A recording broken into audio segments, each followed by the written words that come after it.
telling me the engine is on. I know. I put the engine on. Leave me alone. Hi everyone, welcome to Maximum Attack Rallying. You find me in the car. Not my car, but a car that has inspired me to make this video, because the WRC right now finds itself on the brink of one of the most significant changes to its format in decades. And that got me thinking, why have we reached the point where we have had to move away from production cars, and the next generation of top level rally cars will be based on space frame chassis that might not even have bodywork that resembles a road car?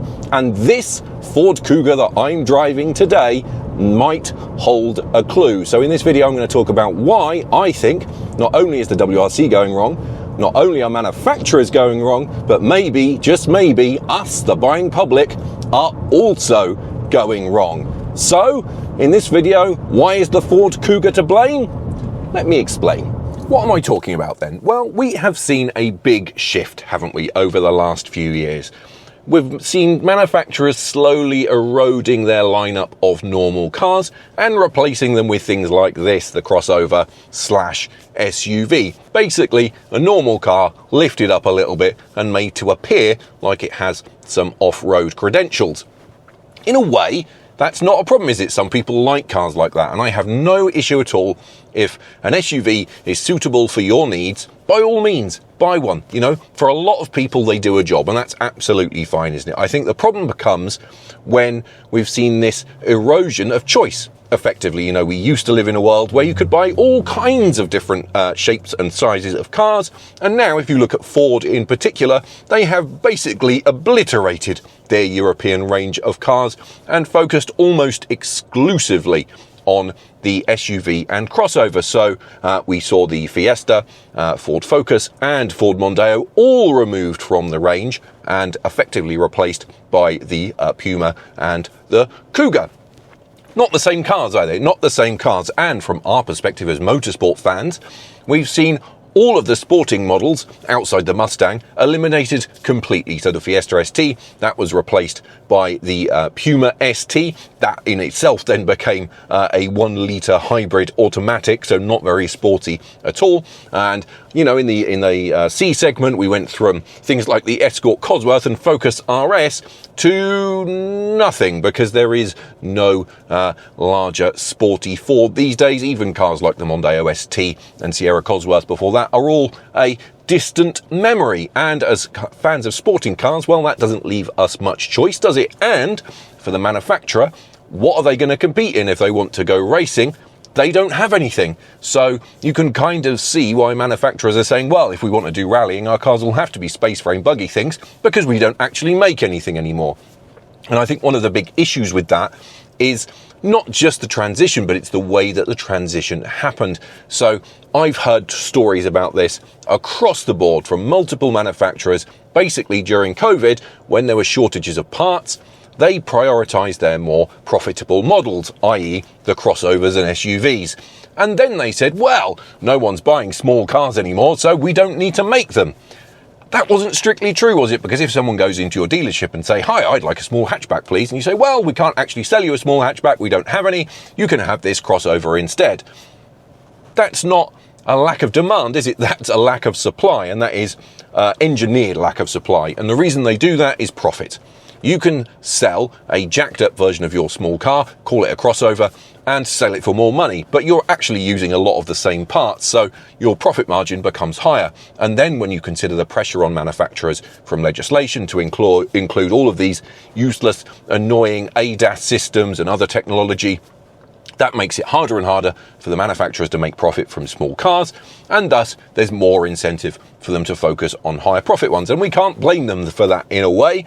What we can do is probably blame ourselves for buying them and for not pushing back harder. And if you go into your dealership and say, oh, I want to buy a small car, and they won't sell you one, you walk out and go to someone who will. And there are a growing number who are realising that small cars are important. And I think that's the tricky thing, isn't it? That is the tricky place that the WRC and rallying and motorsport more widely is going to increasingly find itself in, isn't it? Because the number of available base cars is shrinking. So, while I've said numerous times, much to the amusement and irritation of some people, that I don't like the direction that the WRC technical regulations are going in, I do kind of see it, because there is a shrinking number of cars. And unless you're someone like Toyota who's willing to gamble and make the investment, then it becomes very, very difficult indeed. That said, where I think the manufacturers are missing a trick outside of Toyota, I mean, Toyota have shown, haven't they, that if you make the investment, if you're willing to do that, then the benefits can be clear, can't they? You know, they've used that and carved out a really great reputation amongst enthusiasts that companies like Ford used to have, but have effectively thrown away. So there's lots of stuff going on behind the scenes. But I would say, as consumers, because I will come back to the point about consumers and us choosing to buy the cars, well, that's the thing, isn't it? Why are people buying cars like this? What is so good about this Ford Kuga or any other crossover? Well, I'm going to go through some of the reasons that I just don't get it. I have to say, I really don't understand this trend. So here I am driving the Ford Kuga. This particular one is an ST line 1.5 litre EcoBoost engine with a manual gearbox. It's two-wheel drive. You might think, well, that's a perfectly reasonable family car. Indeed, in the UK, lots of people obviously think that, because they are seemingly everywhere. But I have to say, I've been fortunate enough to drive a lot of cars over the years, and every single time I step into a crossover-y SUV thing like that, like this one, I find myself thinking, why does anyone buy one? I just cannot see it. I cannot see why anyone buys a car like this. For a start, as I record this on a British back road, the ride in cars like this is generally poor.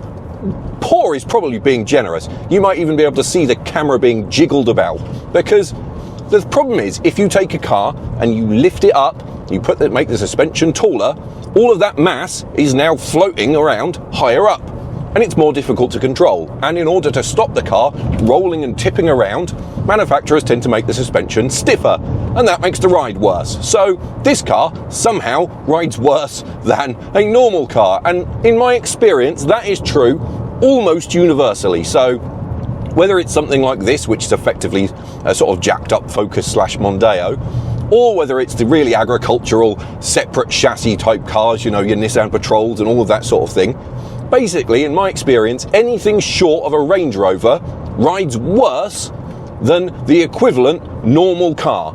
And that, for me, is unforgivable.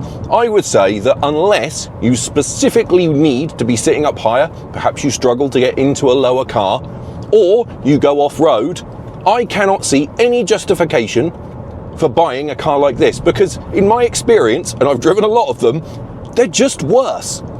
My daily driver is a Peugeot 208, and it, on 205, 45, 17-inch tyres, I want to say, rides better than my wife's Hyundai Kona on 17-inch wheels with 50 or 60 profile tyres, because the mass is lower. I just don't get it. These cars are worse. And it's not just the ride, because they're taller, they don't handle as well, they use more fuel because they have a bigger frontal area. All of the things that matter if you like driving in a car like this are worse unless you go off-road. And in one like this, which is two-wheel drive, I mean, you're not going to go off-road, are you? No one's buying it for that. So in driving terms, I just don't see any benefit whatsoever. So it's not just about how the cars drive. I think there's also some myths about the whole practical element. I did say just now that if you struggle with getting into a low car, I do see how something like this might be beneficial. Otherwise, I'm not so sure. I mean, it's reasonably comfortable. I can't complain too much about the seating position or anything like that. The steering wheel's all right. The dashboard is all right. It's a bit scratchy and crappy, and I've got to say that I think Ford quality has gone downhill a little bit, and obviously there's the big screen thing and all of that nonsense, which I'm sure we'll mention. I think the only other thing that I would say is this. So I'm quite a tall chap, 6'3", and I've got a good few inches above my head, and some people might like that, but I just think, I mean, how tall does a car need to be? I mean, I'm quite big, but I fit in normal cars as well, so I don't really see any great benefit. Some people might like the higher windows, I suppose, but I don't know. I'm not going to say that there's a massive disadvantage from a driving environment, I suppose, perspective, but I don't think there's any great benefits either. And I think the same is true if we look in other areas. So we're going to open the back door, look. There are a couple of things. Let me spin the camera around, he says, trying to press the buttons to spin the camera around. There we go, look. We're such a pro at this. There is the back seat of the Kuga. Again, you've got reasonable height if you care about that. I suppose maybe you could say that some cars are a bit low in the back, but there is the back seat. All fine. There's a Tesco bag behind the seats and a jumper in the back. Is it any bigger than a saloon car otherwise? Not really, is it? And you know one thing, this is not specific to SUVs, but I'm going to show you. Look at what's in the back, okay? Nothing, just a jumper. This is what I was talking about with modern, stupid systems. So we'll move, shut the door. Nothing in the back seats, remember? Nothing in the back seats, get in the car. Look at the stupid touchscreen. Turn off the engine. Check rear seats for occupants. There's a jumper. Why does it do that every time? I do not understand why it does that. It's so typical of modern cars, and this is obviously not an SUV thing, it's just a mini rant. Why are there so many beeps and bongs and annoyances? I was making a video in here the other day, and it just started bonging at me for some reason. And I can't, you know, we have all these assistant systems that are now mandatory, don't we? Lane departure warning and all of that crap.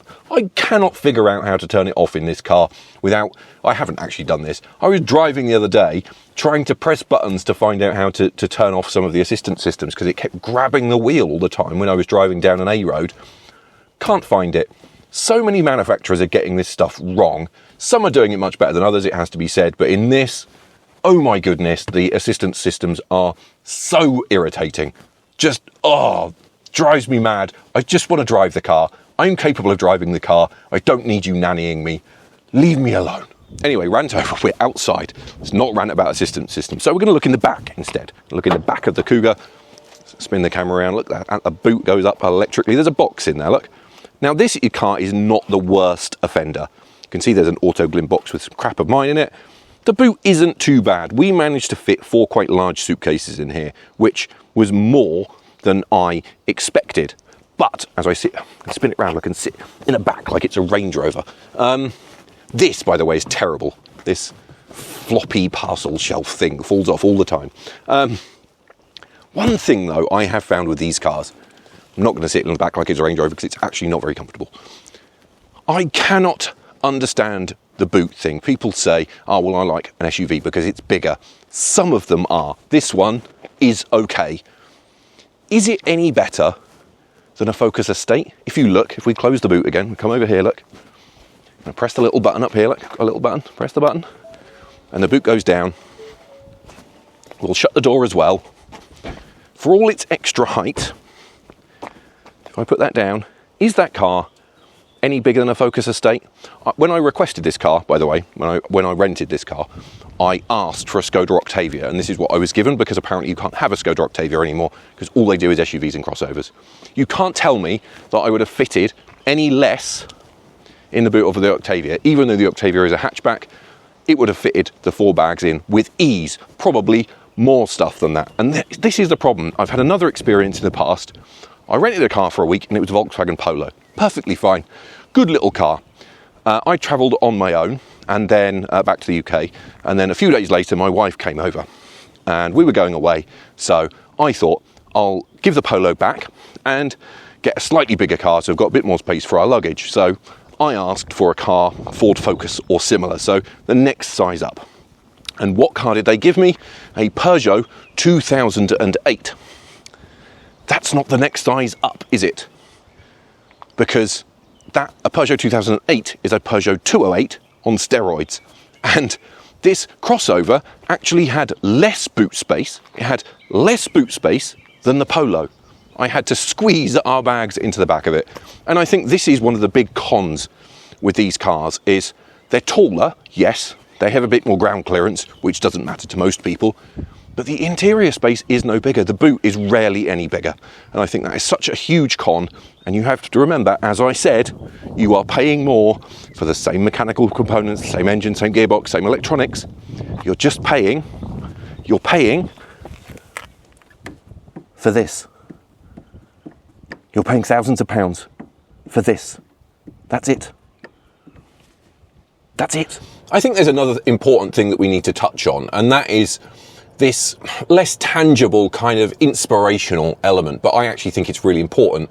And I would say that in a way, you know, it's at the very heart of why manufacturers go racing, and that is to inspire people about their brand. And I think, you know, as someone who grew up during the 1990s watching rallying and watching touring cars, even though a lot of the cars that were competing, particularly in touring cars, you know, they were Mondeo gears, you know, they were not particularly thrilling base cars, but they elicited a reaction from someone, didn't they? And I think rallying took that very much to the next level with its performance variants. You know, for me, cars like the Subaru Impreza WRX, the Ford Escort Cosworth, they will always be icons in the same way that, you know, the Escort RS 1800 or the Lotus Sunbeam are icons for people that grew up in the 1970s. They were aspirational cars, weren't they? You would have begged your dad to buy one or to see one. You know, you would have been thrilled beyond belief to see one on the road. And I think if you look at the way that ranges of manufacturers have changed, it's very hard to get excited, isn't it? You know, as a young person,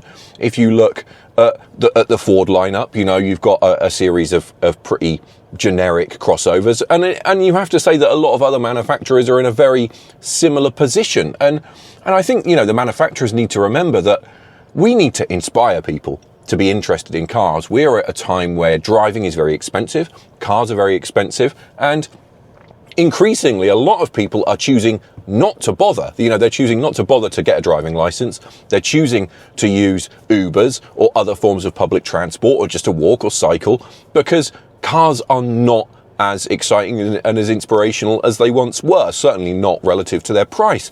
You know, and again, you know, I grew up, and many of you I'm sure grew up, aspiring to own certain cars. You know, again, you looked at the Ford range, there was XR2s and XR3s and RS Turbos and RS 2000s and Escort Cosworths and Sierra Cosworths and ST200s, or if you're a bit younger, there were Fiesta STs and Focus STs and Focus RSs and all of that stuff.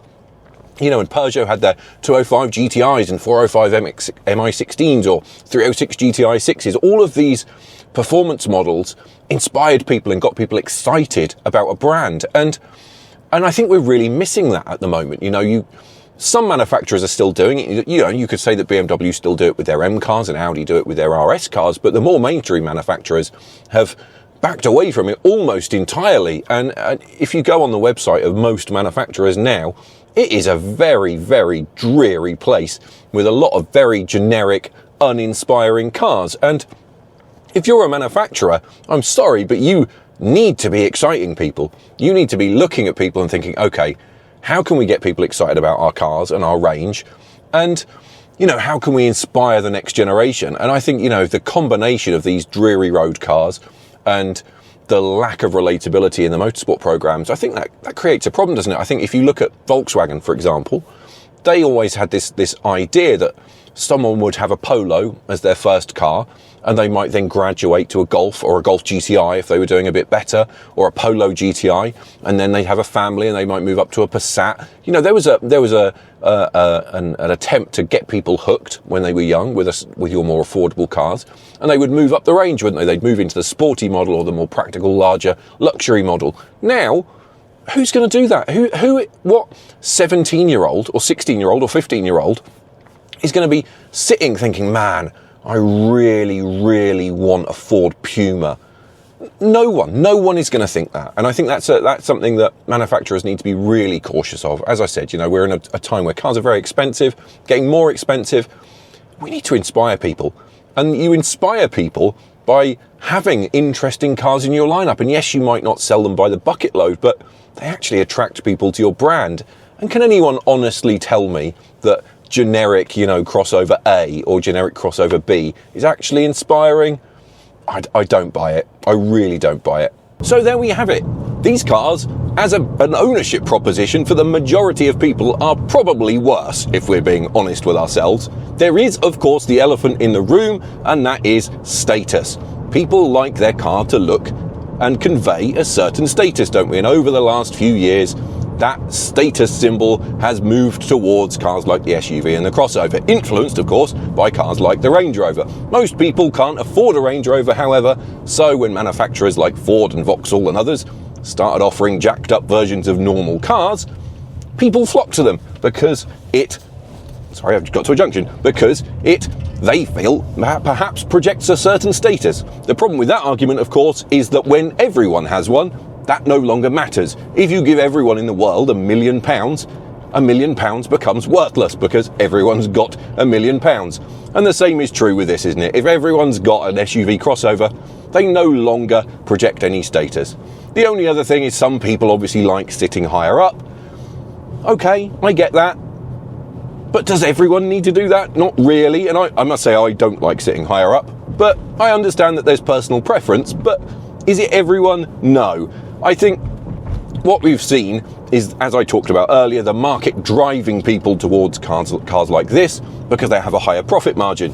And customers have obliged by buying them because they suited the trend for this desire for having something chunkier and bigger and more impressive looking. The problem is that as we move towards a world that is becoming more and more obsessed with saving the environment, taller, heavier cars are actually a problem, aren't they? Because they do more damage to the roads and they use more fuel. If you have a normal car, if you had a Focus instead of this Kuga, it would use less fuel because it's lower to the ground and has a smaller frontal area. So, for me, I think the shift towards EVs is completely at odds with the shift towards cars like this because they're inherently worse. So I think the whole thing is actually a little bit of a mess. And it is reassuring at least to see that we are seeing some switch back. I know Honda have been reporting growing sales of cars like the Accord in North America, so maybe some people are starting to get over it. And I think that's the key point, isn't it? We can sit and complain about how we don't get motorsport-inspired road cars anymore, we don't get all the homologation specials that we used to love and all of that sort of stuff. Well, this is where we're to blame, isn't it? Manufacturers are going to try and sell us the cars that make them the most money. And cars like this, as I've talked about, make more money. So they're going to keep trying to get us to buy them. But us, as consumers, we need to push back against that, don't we? If we, as rally fans, want more homologation specials and more interesting road cars, and we don't want cars like the Puma being used as the basis for World Rally cars, well, we have to stop buying those cars, don't we? If you want your WRC car to be based on a small hatchback or a saloon car or whatever your preference, you need to buy a car like that. Because if the customers stop buying cars like this, manufacturers will stop making them. And I, for one, think that would be a good thing because it means I would no longer have to drive this Ford Kuga, even though I'd only have to drive it for 2 more days. But shh, that's not the point. So this is, as I said, this is where we come in. We can't say, well, there's no Mitsubishi Lancer Evolutions and there's no more Impreza WRXs anymore. Well, no, there isn't, is there? Because we stopped buying them and we started buying TOS like this instead. So if you want manufacturers to start building cars you like, you have to stop buying the ones that you don't like. So in the case of this, Ford stopped producing the Fiesta, Focus and Mondeo. So if you're looking for a car, don't buy a Ford until they start producing those types of cars again. Go to Volkswagen, Audi, Skoda, people like that who are still producing hatchbacks and saloons. Because until we do, they're just going to keep on knocking out the same old dross like this. So there we go. That is my theory on why we all perhaps have a role to play on where the WRC is right now, and maybe things would get better if we started buying cars that are more suitable. So let me know in the comments what you think. Do you think I'm talking a load of rubbish? Do you think this is just me ranting about SUVs for no reason? Or do you think I'm onto something? Let me know. While you're there, please hit those like and subscribe buttons, of course, and I will see you again in the next video. Look! It's bogging at me again! I just started the engine! It's telling me the engine is on! I know! I put the engine on! Leave me alone!